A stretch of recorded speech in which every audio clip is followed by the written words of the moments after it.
It is your Classic Metal Show right here on the ClassicMetalShow.com. That is Red Rain from their new EP, just self-titled EP, and that is, of course, our favorite tune off that, Not That Way. And Chris on the line, we have our good friend Sammy Lee. What's going on, Sammy? Hey, guys. How y'all doing tonight? We're well, and, we're enjoying the Red Rain stuff. Of course, I enjoyed the original recording, but this is top-notch, Sammy, top-notch. Well, thank you. Yeah, it's been a long road to get here, but it's been a great road to get here. Nice. Yeah. Well, Sammy, you let us know that our good friend Chip from Chipster PR is tuned in tonight. Yep, I believe he is. So hey, Chip, how are you? Mad props to Chip, right, Chris? Fuck Chip.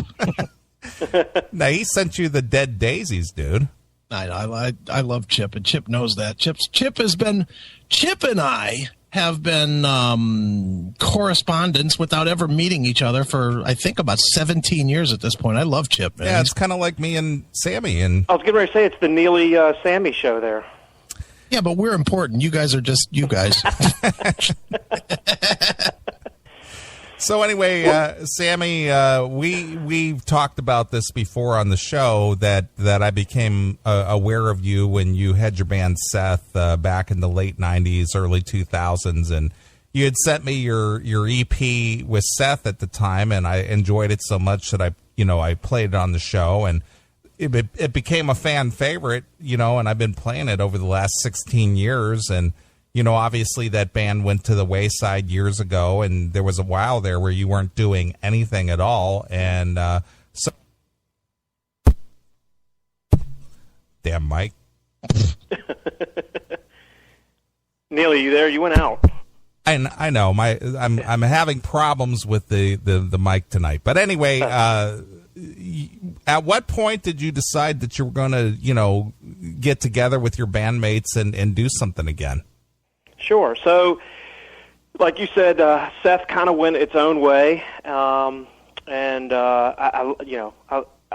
first off, I've been fortunate enough to play with some great musicians, and same thing with the guys in Seth, great guys, but it just didn't pan out.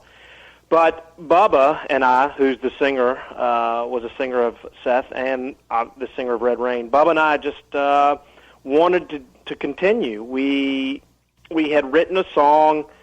And when I say we, I mean those guys. I don't write, but we had written a song that just stuck in our heads. It just stuck and stuck and stuck. And we had taken some time off, and I finally called Bub up and said, I got the song that we wrote, the last song we wrote as Seth, is just in my head, and I can't get it out. We got to do something with it.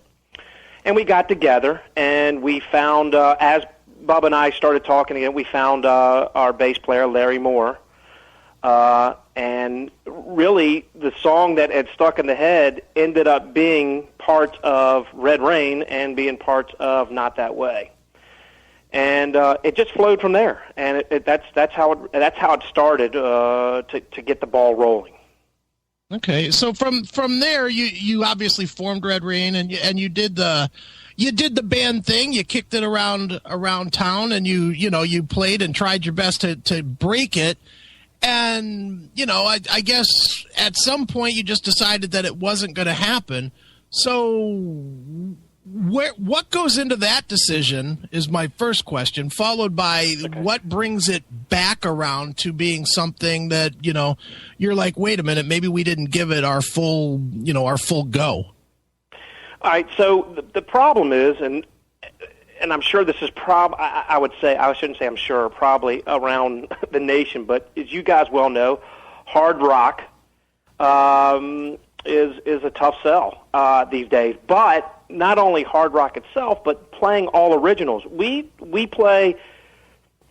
playing all originals. So we were fortunate enough to play about 4 shows here in Richmond. The last show we did, we played at the club down here. It's called the National. That's where some of the bigger acts come. We opened for Salava. That was our last show, which was about a year and 3 months ago. Okay. What I had decided after that was, as good as the band was, or in my mind at that time, as good as the band was, I have always maintained the day that Larry and and Bubba and I wrote Not That Way in the basement, I always maintained for some reason that was a hit. I knew it in my heart, but after the Salava show, it was, you know what, we're not gonna be playing a lot because nobody wants an all-original band. They're not going to make money off us. We're not going to make money, which really, that's not really our goal, was to make money. Our goal was to get out original music. So, and Chris, I've talked to you, and Neely, you and I talk about it. We had to go one way or the other. One way was going to be we were done, or the other way was we got to find somebody who does the talking for you. You can't do talking for yourself. You can go to all the clubs you want and say, hey, we're a great band, here's our CD, and they're going to say, yeah, that's great. Do you have any followers? Can you bring me some money? That's not going to happen. We had to go a different route. And luckily, I found Chip. And that's the start of where we are today. Sure. Now, and as we said, I've known Chip for a long time, and Chip's a pro's pro. I mean, he's worked with, obviously some of the biggest bands ever. So, to walk into a situation like that, as you guys go into the situation believing in what you do, but you walk into a situation dealing with somebody that's a real pro that's dealt with bands that have sold, Judas Priest has sold, 100 million records or whatever they've sold. Right. How much can you dictate, if anything, versus, just opening your ears and saying, okay, we're an open slate, guide us? Well, that's a great question. So how that started as well is we got in touch with Chip, and that's a whole long story. And I will a little footnote here. Neely was the bridge to get to Chip. So Neely, thank you. You're welcome. I'm glad to be of service. So yeah, see, Neely has introduced me to some great people. Again, you're talking about George Mihalovic, great guy, and now Chip. But to go back to the answer is, when Chip and I started talking, the bottom line was, hey, we believe in this. Please take a listen. Because, Chris, Neely, you guys know how hard it is just to get somebody to listen to your CD anyway. I mean, it's in the business. That's the first door you got to kick down. Yeah, Chris didn't even listen to it till yesterday. Yeah, I know. I'll get him off the show on that one. But no, but you guys know how hard it is to get people in the industry to listen to your music anyway. Chip was just nice enough to listen to it and had kind of laid down some things like, and I don't want to go too much into it, was like, hey, we're going to listen to it. If we like it, then we'll move forward. If we don't like it, then thanks, and that's it. And luckily, Chip fell in love with Not That Way, the original version. But we knew we needed work, and that's where it started. And so the time, and I don't know if I had the timeline right, but Chip and I started talking, I think, around last June. It's been over a year, and really to get from there to the recording took months. We had to plan it out. He was helping us along, and he's been such a great guide. It's unbelievable that I found him, or we found him, and the road that we have taken to get here has been unbelievable. It's just remarkable. Sure. Well, as soon as you passed your original recording on to me, I featured it here on the show and, listened to it. And, the first song that jumped out at me, obviously, was Not That Way. And, I played it pretty consistently here on the show, and the fans loved it. And, Chris and I had an opportunity to fill in for Ron Keel on his Streets of Rock and Roll, and I featured it on that show, and I got to do my little takeover, and giving it high props. And now that you've gotten involved with a very professional organization such as Chipster PR, he got you hooked up with a professional producer. So tell us a little bit about that and who produced it, and how this recording came about, and what you basically had to go through, because that recording studio is nowhere near your place. That is true. So after a couple months of talking with Chip, we decided that we did not re-record these songs. We rearranged the songs. We had to it's basically and let me try to find the word I'm looking for. It's really new and fresh interpretations of the songs that we did before, and the production obviously is much different and much better. But what happened was we knew we needed to do this, and Chip got us involved with a gentleman named David Ivory, who was just awesome to work with, knowledgeable, knows the industry, a Grammy Award-winning producer.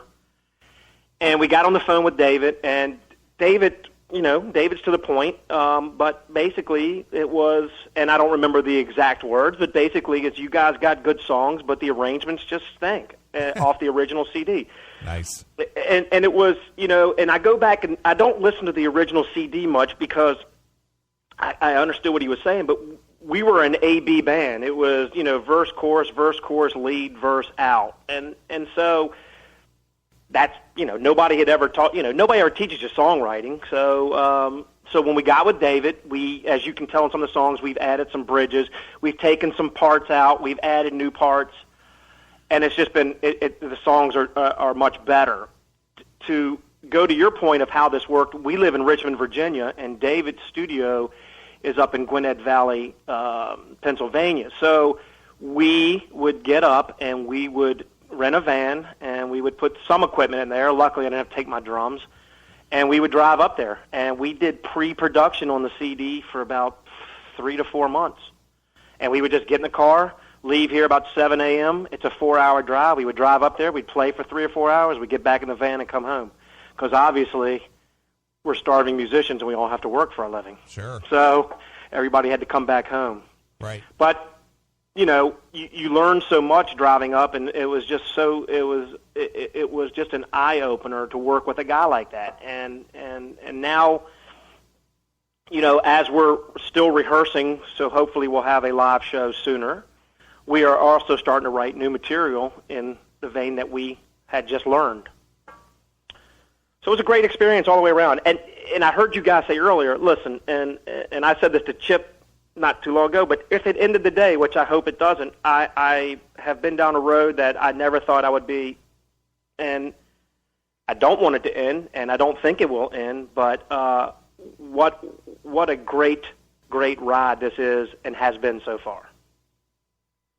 Well, anyway, Sammy, you you put your money where your mouth is because obviously you guys have put your own finances behind this, We did. And for whatever reason, whether it's for the experience, whether it's rolling the dice and taking the chance that this will hit per se, or whatever the end result is, you guys collectively as a band decided that it was worth the time, the money, and the effort to do this in a very professional manner. Now, if nothing comes of this, and believe me, both Chris and I are in your corner, and we hope that it you hit somewhere, whether it's here or in Europe or Japan or whatever the case may be. Right. What will you take away from this after this experience? Will you say, man, I'm glad I did that, and at least I can say I worked with some professional people, or how do you envision this for yourself? Well, I envisioned it taking it as far as we can take it, and which was, our main goal. It's funny, we had spoken to Chip and met Chip up in Philly. He came down to some of the sessions, and we sat and talked, and we want to take it as far as we can take it. We would like to play bigger venues, bigger shows. Going on tour is a tough thing. Because we all have jobs, we all have families, and that's tough. And we had made that perfectly clear to Chip, and he understood that. But also, that's a double-edged sword. We want to go that route, but we also want to get the music out worldwide, and then you never know if somebody likes it and wants you to play. And so, I think we're taking this day by day. We're gonna, it's right now Chip has the CDs, and we're shopping to some labels for distribution and see where that goes. I don't know where to go. But to answer your question is, if it ended today, and again, I hope it doesn't, if it ended today, I will say exactly what you just said, Neely, is I was fortunate enough to work with the guys that I worked with, which was Chipster PR and Chip and David Ivory. And also, how many people say they can, independent bands without, paying a boatload of money had pictures taken by Mark Weiss. Right. I mean, well, just amazing. tell us a little bit about Mark Weiss. I mean, I know who he is. For people who, are avid fans of actual physical CD or, God forbid, vinyl product. If you read, the credits in a lot of CDs or albums and whatnot, you know who the photographer is, who did the artwork, who did the producing, who did the engineering, what studio things were produced. That was when records were fun. So right. Tell us a little bit about Mark Weiss, about his history and his background and how you got hooked up with him. Well, luckily, we got hooked up with him through Chip. Mark Weiss, I did a little research on Mark before because I'd heard the name as well, but Mark Weiss is, I'd say, either the or one of two premier rock photographers. And when I say that, let me give you the story. So he lives in New Jersey. We had to drive up there to do the photo shoot, and we walked in his house, and you immediately just drop your jaw because he has like all over his house gold records of all the hard rock bands that everybody knows and all the pictures that go with them. And of course, and I know I've taken a little beating this, but being the big David Lee Roth fan, he had a couple pictures he had taken of David Lee Roth. There were a couple pictures. You turn one way, you see Nikki Sixx. You see the other picture, you see Ozzy. It was like a rocker's dream to be sitting there looking at that. And it was, it's surreal. You're from Richmond, Virginia, and here you are getting photos by the premier rock photographer since the 70s. It's unbelievable. Yeah. Again, it was just a great experience. Sure, absolutely. So I'm glad. Now talk about your artwork from the CD, this new EP. You got all brand new artwork and a new logo and all that kind of stuff. Yep, we got a new logo for branding and a new logo, kind of, a fresh new logo that we had. And the artwork was done by Johannes, who has done artwork for bands, and I hope I get them all right, but I mean, him and I had spoken, but I think he's done some Deep Purple, he's done Foghat, he's done, I know he's worked with Yngwie Malmsteen.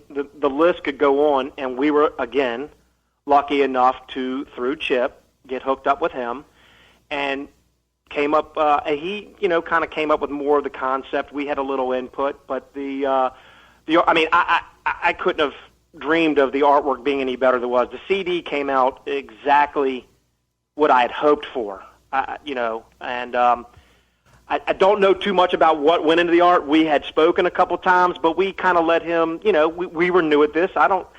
I've never done CD art before, and I've never done, pictures and all that. So everything was sort of new to us when you get to this level, and we let the people do what they do best, and you can see the products turned out great. Now, was there some subconscious or subliminal thought process behind that phallic symbol to the right on the CD cover? No, there wasn't. Okay. And I didn't notice that till now that you just said that. But thank you. I will now stare at that all night long. Because why did you put a big cock on the front of my cover? Why did you do that? Well, it means you know what? It means we're here and we're ready to play. You're just full of testosterone and you're ready to fuck the audience. You damn right we are. That's right. What we're here. We're here. We're not. We mean business now. That's right.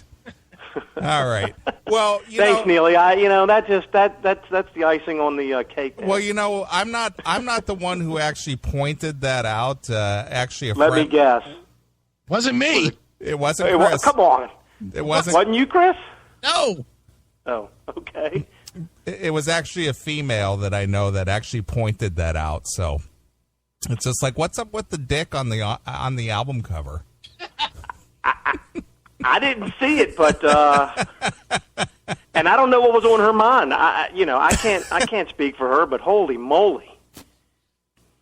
Well, you're the one that said there'd be icing on the cake. Now we know where it'll come from. I did say that, didn't I? Wow. All right, well, I'm going to have to go pull the CD out again and take a look at it. Nice. Thanks, Neely. Well, Sammy, where can people find Red Rain? Where can they get the disc? Is it available yet? When will it be available? All that kind of stuff. Okay, I don't know the availability yet. We are, as I said earlier, Chip has the copies. We made very limited copies right now. Chip is shopping them around. We need to see where we're going to go with that first and which way we're going to distribute the CD. But if anybody would like to keep in touch with that, you can go to redrainband.com, which is our website. We will be updating there. We're on Facebook as well, which is Red Rain. I think they changed it. It's either Red Rain Rocks or I think it's Red Rain Rocks on Facebook. And we're also on Twitter at Red Rain Band, which we just opened that up. So I think we only have 2 followers right now. That's very new. Well, let me log into my Twitter and follow you now. Yeah, you're not on Facebook, so go to Twitter. Nice. All right. Well, you know what, Sammy? Unfortunately, I saw some people using a term in the chat room. Are they going to shop this to radio? Well, you know that's a dead medium. Actually, you know, somewhere down the road, Chris here, we need to get somebody like Chip on the show and understand what Chip has to do these days to promote these bands, because we all know that there's no such thing as shopping to radio anymore. Well, Chip's listening now. I know. I'm just throwing the invite out to him. So Chip, somewhere down the road here, I'd like to get you on the show to understand you as a PR firm. Who do you shop a record like a Red Rain to? I mean, seriously. Well, I do know we are shopping to some, and again, minor labels who specify or specific in this type of music. I don't think radio's out of the question. I had spoken to Chip about radio, and again, like you said, if he wants to come on, you know, that's up to him. But we had spoken. He still believes radio is a good medium. Yeah, I don't believe it. Not for a minute. But again, I'm not in the business. I just do what I do. I've only got 20 years behind me. Chip's got 40 years behind him. But what do I know? I'm just a greenhorn in this business. Well, I don't know what to tell you about that. You're just a young buck. I mean, with his 40 years. Sammy doesn't want to ruffle any feathers on you.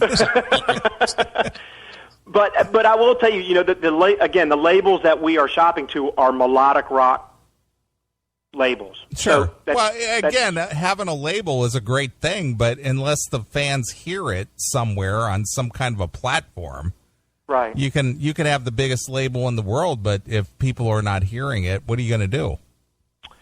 That's a good question. Yeah. So that would be for Chip. Yeah. Well, we here at the Classic Metal Show, the 20-year in running, one of the top shows in the nation, in the world.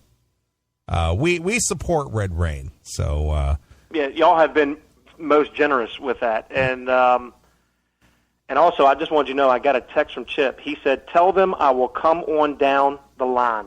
Nice. Well, we'd love to have Chip on and actually talk about what does a guy in PR have to do these days to get a band like a Red Rain heard, because it's just so convoluted now. There's just no media out there for a band like you guys, and you know, aside from outlets like us or God forbid satellite radio. But you know, hearing Red Rain on an FM station, that's like chances of that is like next to none.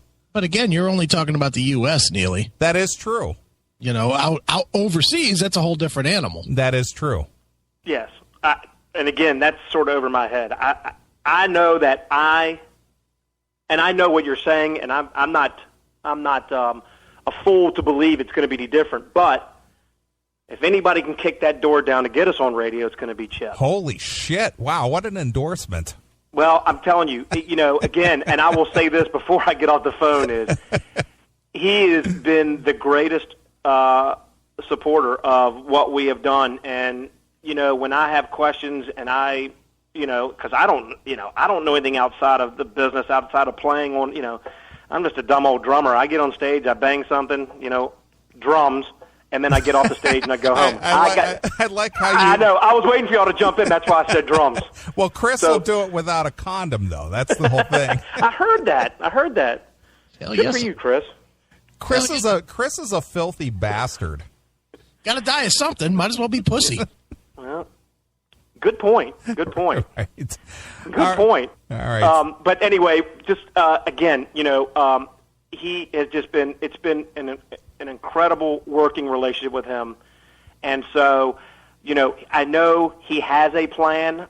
He tells me bits and pieces of the plan. I'm not sure he tells me everything, and that's okay. I don't think I want to know everything because then I'll get really upset about hey, we're not going to get in this door and all that. So he knows what he's doing. It's in his hands, and I'm cool. Everything he's done so far, he tells you one thing, and he backs it up. Sure, kind of like the CMS. Exactly like the CMS show. Right. But you know what? You guys have been very supportive of everything that I've done so far since Neely and I have met on the phone, because Neely and I have never met in person. Right, exactly. All right. And same thing with Chris. I've talked to Chris. I've never met Chris. Right. So, one day when y'all are doing a show up at the museum, I'm coming up. I can make that drive. Let's not make that happen, Sammy. On the phone is just fine. Hey, if you got Defender, I'm coming. That's all I want to know. I have Defender, Stargate, and Moon Patrol. All three versions of Defender, my friend. See? Well, you can't stop me, Chris. I'm coming up there. All right, fair enough. All right, Sammy, anything else you want to let the fans know about? I'll tell you this. The last thing I'll tell you about the CD when it comes out, and I think people listen, I believe that there's a little bit for everybody on that CD. You guys have heard it. And I did want to say with it, you guys said earlier you thought Bubba was growly, a little more growly. I thought he was a little more melodic on this one as opposed to the Seth CD. I thought, and so there's a little bit for everybody on there, which I don't know what you're playing tonight, but Red Rain's a little bit of the heavier hard rock song. Chains and Toxic are a little more heavy, but a little more melodic to them. And, What Is Love For was a version of Crystal Ball that we, had redone and made it to where it is today. And that's a ballad, everybody's got to have a ballad on there. Sure. It's the best song on the disc. I'm not even kidding. That's really? By far my favorite song on the disc. What? What Is Love For? Yeah. Really? I'll be honest with you. I thought when you guys were talking a couple weeks ago, and you had made a comment about the effects we had put on Bubba's, I thought you were going to hate that song. No, it sounds good. But I'm glad you love it. I don't like the fucky effect on the voice, but I like the song. The reason I like the song is because I could see that one making it on radio, on really? Whatever rock station is out there right now. I could see that being the bridge between some shitty Godsmack song and some shitty rehashed 3 Days Grace song. Hell yes. You stunned me. I mean, I'm glad you love it. Don't get me wrong, but I thought you would.